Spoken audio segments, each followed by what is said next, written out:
were becoming a thing, but they kind of looked like this. Tons of wires connecting everything, all of them sending little precise electronic signals to each other to solve tedious, complex math problems. It was clunky, it was inefficient, it wasn't very special, yet. But then 2 American engineers that were working separately at 2 totally different companies had a very similar idea. And the idea was to get rid of this, all these wires. There was this new technology that had cropped up called a transistor. It was like a really precise, reliable on and off switch. It allows you to control pulses of electricity super precisely. But at first, transistors looked like this. They were big and clunky, lots of parts. So the idea was, what if we start carving these little on and off switches onto a material called silicon? It's like a super abundant metal-like material inside of Earth's crust. But it's actually a horrible conductor of electricity. If you mix silicon with other elements, it conducts electricity really well. It is a semiconductor of electricity. Exactly what they needed to precisely control the flow of electricity very accurately. No more clunky long wires. Let's just carve our little transistor switches onto this silicon chip. A single circuit. That way we can fit a lot more into one place, all close together. So that's what they did. And then the world changed forever. With the transistors, man has gone far toward matching some of the capacity of the human brain. Okay, real quick aside here. We're going to get to the geopolitics and stuff, but I was so curious about one thing. Why does being able to precisely control the on and off switch, or like the flow of electricity, do anything to change the world? Well, it turns out, this is where my mind bends a little bit. Just stick with me here. So transistors can turn on and off. And they send a signal that results in one of 2 things, a 1 or a 0 when it gets to the other side. Super boring and useless if you just have one little transistor sending a 1 or a 0. But if you have 1,000 of these switches, all sending little signals in the right order, suddenly you have something that kind of resembles a little brain, firing signals in a coordinated system that can actually solve logical mathematical problems and literally remember things. This is kind of how our brain works. It's pulses, lots of pulses. And now we're talking about computing. This is how computers work. The first, Mike, the more pulses of electricity you can control, the more you can do with technology. And suddenly, there's a new gold rush in the United States. But the gold is now silicon, and the rush is to put as many of these little switches onto that silicon chip as possible, so that we can make our technology do more and more sophisticated stuff. And now people have smarter clocks, and TVs, and radios, and video games, and calculators. Things that you can hold in your hand and press a bunch of buttons, and suddenly the silicon chip is solving math problems for you instantaneously. What is happening? This is magic. Oh, and it's not just tech bros in the 60s who are loving this. The US military and NASA are first in line to get their hands on these new chips. They dream of using them for more sophisticated weapons or going to the moon. Chips were becoming a currency for national power. We gotta protect them, thinks the USA. Luckily, the USA didn't really have to do much to protect them at first. They were killing it. They were the global leaders of this chip-making stuff. Every year, US companies crammed more and more transistors onto this little piece of silicon. More calculations per second. More and more companies are now cropping up to make dreams come true with their new magical microchips. Lots of this action was happening right here in Central California, in a valley that would soon take on the name of the material that enabled all this magic to happen. By the mid-1980s, they were carving nearly 300,000 little on and off switches onto a piece of silicon. Oh, and look, it's Steve Jobs and Bill Gates. Yeah. They're using these more sophisticated silicon chips to change the course of history. Home computing, color televisions, more advanced satellites, and smaller electronic devices of all kinds.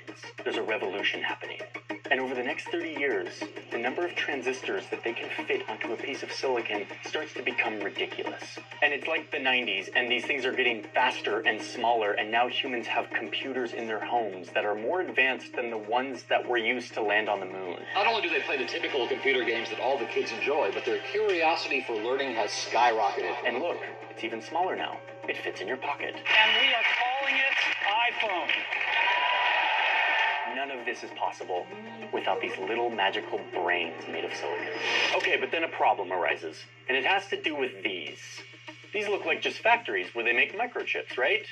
No, these are not just factories. We have a special name for these. They're called fabs, and they are a central part of this story. Because listen, cramming tens of millions of transistors onto a piece of metal-like substance from the Earth is hard to begin with. But as the number of transistors continues to double and double and double, making them becomes incredibly complicated. I mean, look at these operations. This is inside of a fab, and the reason why it looks like they're doing open heart surgery here is because even a single speck of dust that gets into this fab and onto one of these chips can totally ruin it. So yeah, it was American companies who are designing and making chips, but every year they have to spend more and more on these tedious fabs, these factories on steroids. They're getting really spendy, like billions of dollars spendy. Meanwhile, an ocean away, you've got a couple of economic miracles happening in all of these countries in East Asia that are rapidly developing. And they want in on this microchip gold rush.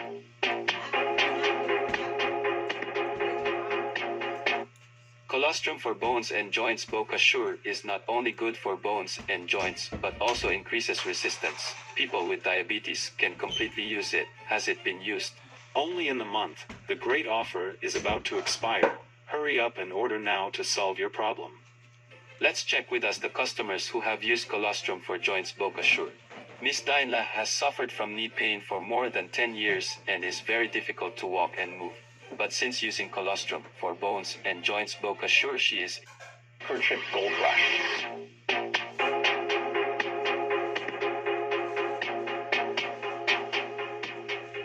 One of these countries is Japan, where a bunch of new tech companies were getting really good at making chips, and they could make them and sell them for way cheaper than the US. Oh, and by the way, this was with the help of the Japanese government who's like subsidizing this. Governments love microchips. That's going to be a theme in this video.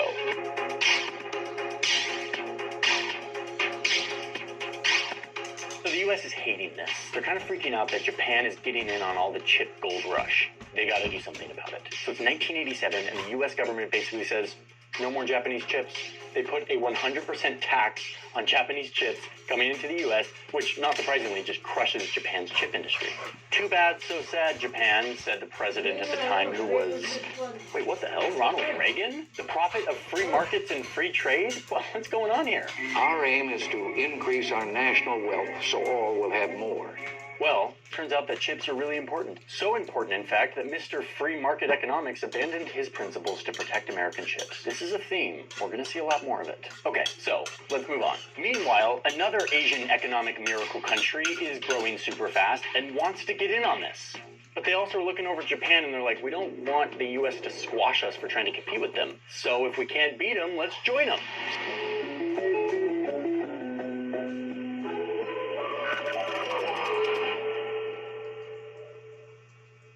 Oh, and this is a really important foreshadow here. Taiwan is looking over here at their neighbor China, who's also getting really rich and more serious about making good on their lifelong promise to eventually invade Taiwan and, quote, reunite it with China. Kind of scary. So in the back of Taiwan's mind, they're also kind of looking for a way to get the West to protect them. So they made a bet. A freaking brilliant bet that solved all their problems at once. At the time, a bunch of engineers in Taiwan were actually leaving Taiwan to go to the US, to go to university there, and then to actually work for US companies in the cutting-edge microchip economy. Texas Instruments, Intel. So the first thing the Taiwanese government does is lure them back. They guarantee them jobs, they pay for their travel costs, they give them tax breaks to create companies. Their goal is to create a Silicon Valley in Taiwan, and it totally works. It's like a reverse brain drain. Thousands of engineers return to Taiwan to start companies and to help build the microchip industry in Taiwan. And one of those engineers is the one who actually changed the game. It's this guy named Morris Chang. He had the best idea of all of them. He had seen that American chip makers were hating how much money they had to invest in these fabs, these really complicated factories to make microchips. His idea was, instead of trying to compete with the United States in the chip industry and get crushed like Japan did, let's become their friend. Let's solve their problem. We won't design chips, we won't make devices, we won't make the software, we will just make the chips themselves. We will become the masters of fabs, the tedious, expensive job of getting more and more transistors onto a piece of silicon. So he starts a company called Taiwan Semiconductor Manufacturing Company, TSMC. Super promising and creative name, Morris. And the government of Taiwan is super into it, because now they can get in on the chip gold rush, and instead of pissing off the United States, they actually will solve the US's problem, and, crucially, make the US reliant on them. So now they have protection, a silicon shield to protect them from their big aggressive neighbor. The government gave nearly half of the startup costs to Morris Chang to start this new venture. They connected him to venture capital, and according to Chang himself, the Prime Minister of Taiwan even called a super rich Taiwanese investor to force him to invest in TSMC. Whoa. Okay, yeah, wow. Like, you can see just how vital chips are. A little piece of silicon with a bunch of on and off switches. TSMC was basically a state-owned company from the beginning. So yeah, Taiwan's now in the game, and semiconductors are now becoming a geopolitical bargaining chip. A geopolitical bargaining chip. I kind of regret it. Sorry. It's just Processing. going here, and I'm I tired. believe I'm going to be the nominee. So it's like the early 2000s, and semiconductors are now squarely a part of geopolitics. But meanwhile, in business world, in Silicon Valley, they are loving this Taiwan situation. Because now, instead of having to do all of this expensive, tedious fab stuff, they can just do the design and the software and the business side of it, and they can just ship it off to TSMC, and they do the rest, taking on the expensive, tedious work of maintaining their fabs and keeping them up to the cutting edge, which requires billions of dollars every year. Like, to keep some perspective, look at this graph. This is the number of transistors on a piece of silicon. By 2010, they're now getting 1 billion transistors onto a piece of silicon the size of your fingernail. And the only way to do that is to make each one of these insanely small. So let's just take a moment to blow our own minds here. Each transistor is becoming smaller than a width of a human hair. Wait, no, sorry, that's actually way too big of a scale. A human hair is like 90,000 nanometers thick. We need to go smaller, like a red blood cell. Wait, no, that's still too big. 7,000 nanometers. Okay, a virus, something that's not even totally alive. It's so small. Wait, that's 14 nanometers. Still too big. I mean, we are getting into insane scales here. IBM recently revealed a chip with transistors that are 2 nanometers thick, making them literally smaller than a strand of DNA. So in these fabs, the reason it looks like this is because they have to figure out how to do this and to keep doing it and keep making it smaller and smaller, providing the world with the most advanced chips. And this is why we have nice things. Your entire world revolves around what is happening on these little strips of silicon.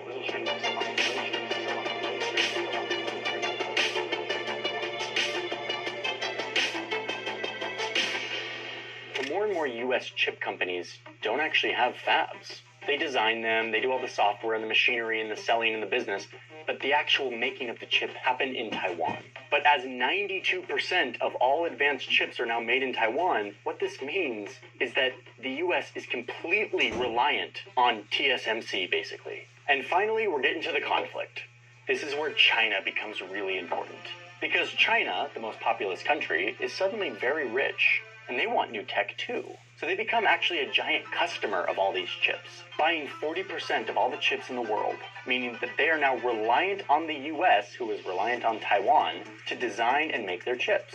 So let's look at the modern chip industry as it all comes together, which is going to set the stage for how this conflict is playing out today. Here's a very simplified version of the supply chain. Again, very simplified. It's just insane. I'm not going to go into the full thing. The US is the one that manufactures the machines, the software, and the designs. Japan makes metals and chemicals for chips. The Netherlands makes this crazy UV laser machine that is used to carve the chips. And Taiwan, crucially, does the expensive, tedious job of actually making the chip. Almost all of the most advanced chips in the world are made in Taiwan. And then you have China, who is the giant customer in all of this. They're the ones who are buying more and more chips to grow their economy.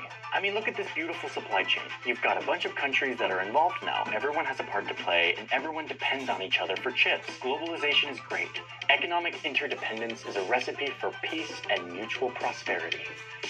Right? I mean, it used to be. But there's something else happening with the supply chain that might be hard to see in this diagram, which is that the US is still the kingpin of this system. They're the most important player. They have the most important ingredients, the best designs, the best software, and the most machines to make chips. Taiwan, their bestie, has the second most important ingredients in all of this, the fabs that actually make the chips. China, on the other hand, is in a position of weakness. Their role is basically the big hungry chip consumer, totally reliant on their frenemy, the United States, and their annoying neighbor, Taiwan, who they want to invade, but now they're reliant on for cutting-edge chips. And what's at stake here for China? Well, it's not just their economy. They don't want chips just so they can have a bunch of cool tech. They want it because more and more, they need advanced chips for their military.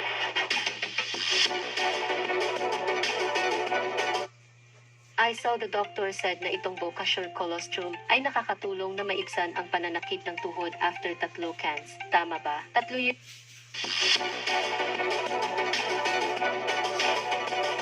It's like the 2010s, China's military is getting kind of scary, but it's not that scary, says the US. We're not that worried. We'll always be ahead of China when it comes to controlling the supply chain, and our military gets first dibs on all the best chips. China has no chance of catching up ever. And this is true. China was truly behind. They did not have the tech and the designs and the companies and the ability to make advanced chips. They were reliant on the United States. If China pissed off the US, they could just take away their chips. And now we have a rising conflict on our hands. China, this big superpower, is not going to let this happen. They realize that they have to do 2 things. Number 1, they have to start making their own chips. They want to break free and stop relying on the U.S. for anything. Make their own chips so that the U.S. doesn't have leverage over them. And number 2, and deeply related, is they want to continue to build up their military, to modernize it, to build more warships and satellites and high-tech missiles and drones, and eventually AI. All of this needs advanced chips, which they don't have. So they're like, we are going to make them on their own. And the U.S. is like, good luck, China. You're so far behind. Good luck trying to figure out how to do this thing that we've spent the past 60 years figuring out how to do. Make really expensive chips. Experts in software and machinery and fabs, like, you have no chance. So how is China going to catch up? Lucky for them, in China, there's a blurry line between businesses and the military. It's all kind of overseen by the state. And also lucky for them, there are loads of US tech companies that are addicted to making money by selling microchip technology to China. So instead of invent it themselves, they see an opportunity here. Need software and equipment for your new chip industry? Get it from the US. Need fancy chip designs and software? US companies have you covered. Need those high-tech chips produced for your military projects? American companies will sell them to you. And yes, TSMC in Taiwan will make them for you. Wait, China's using U.S. technology to get ahead of U.S. technology? What? In 2021, the Washington Post reported that China was building super advanced laboratories to test scary new weapons, including nukes. And guess what?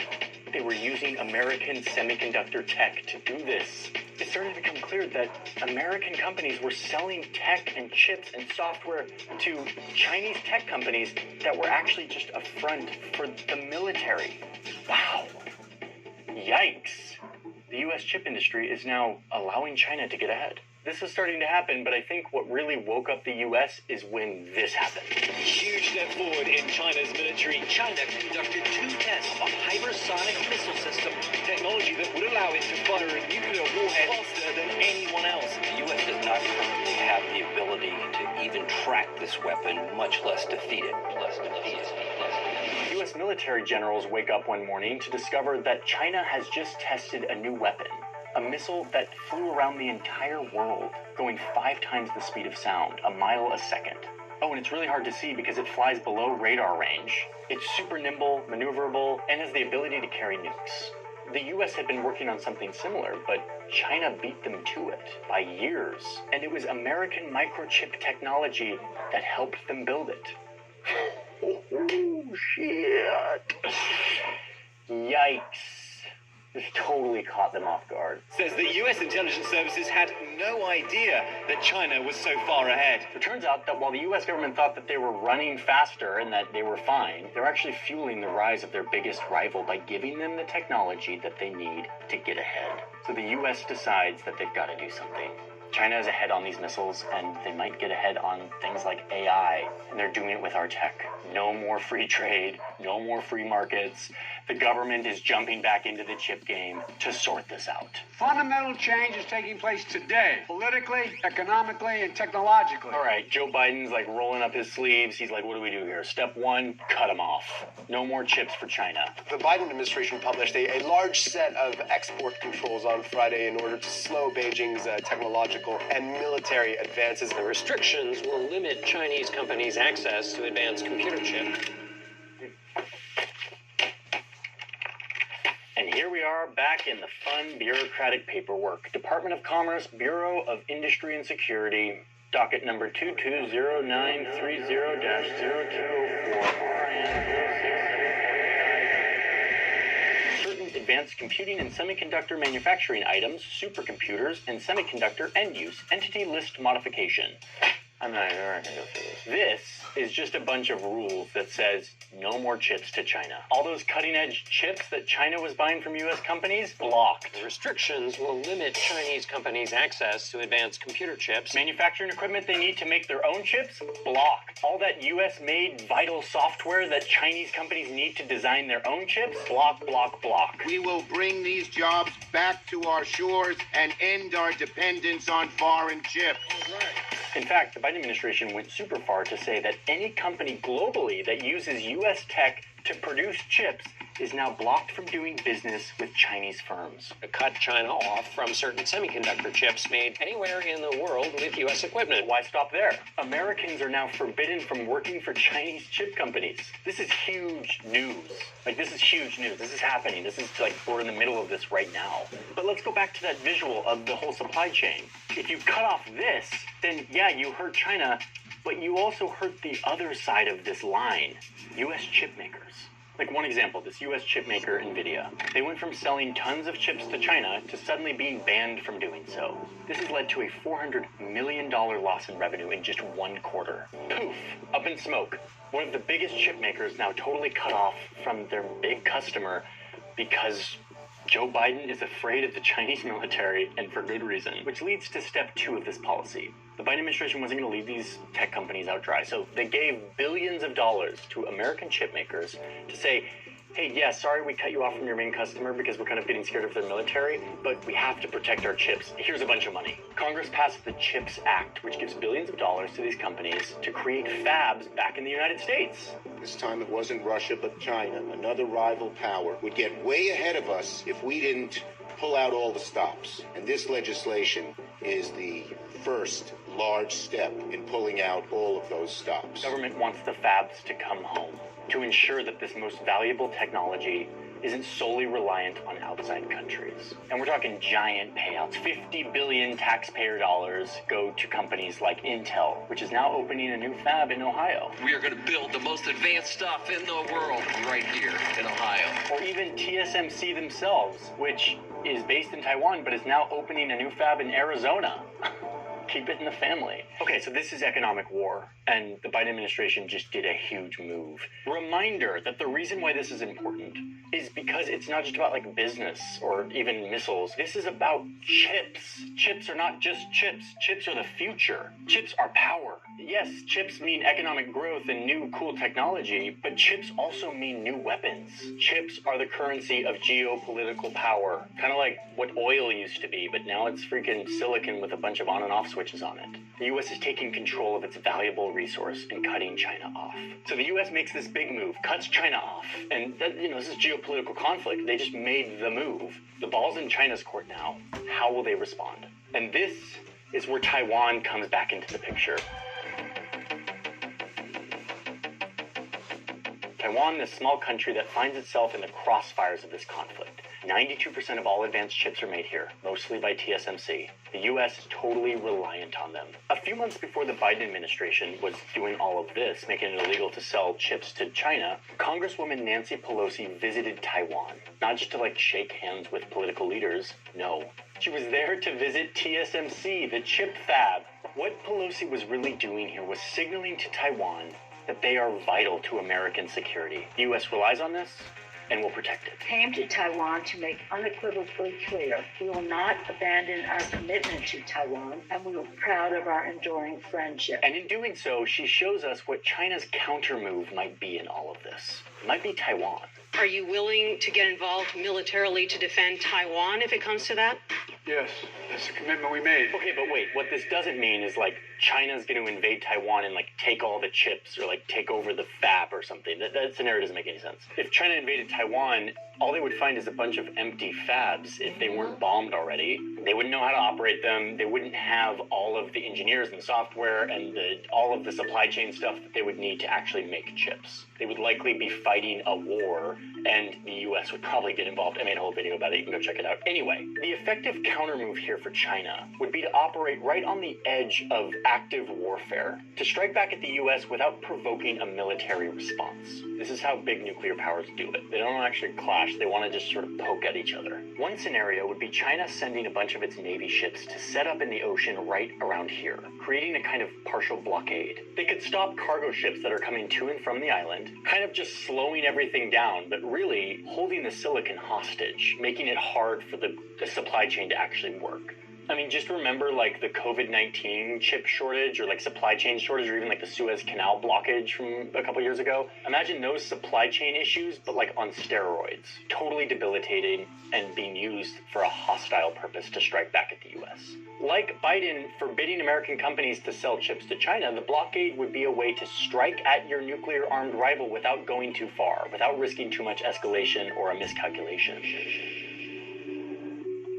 It's incumbent upon us to stay number one. To lead the world in future industries and protect our national security. We are going to build the most advanced stuff in the world. That's where we're at. We're in the middle of another economic war between big nuclear powers. We don't know what happens next, but one thing that feels clear to me is that Cold War vibes are back, as these two great powers with different ideologies about the world compete with each other. This fight over chips will continue. And this idea in international relations that I kind of took for granted, which is that like globalization and interdependence is good and will lead to less conflict, it's being seriously challenged. Economic interdependence is being used as a weapon. That's what we're seeing here. And not just here. I made a video a couple months ago about how Vladimir Putin is cutting off natural gas to Europe. Frankly, it's not that much different than Joe Biden cutting off microchips to China. I mean, it is different in a lot of ways, blah, blah, blah, we get it. But like the big mechanics of how this conflict is playing out is peculiar and is becoming a part of how conflict looks today. So even as this old school style war continues to rage in Ukraine, we're seeing an evolution of how conflict works in our world. Where once a lot of conflict revolved around natural resources like oil most recently,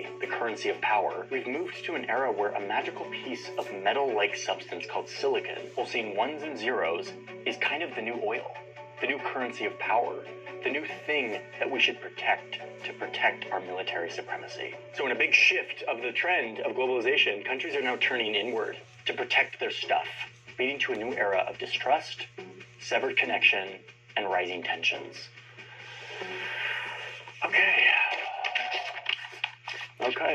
Semiconductors is over. That's it. I'm now going to eat a Reese's Peanut Butter Cup from Trader Joe's.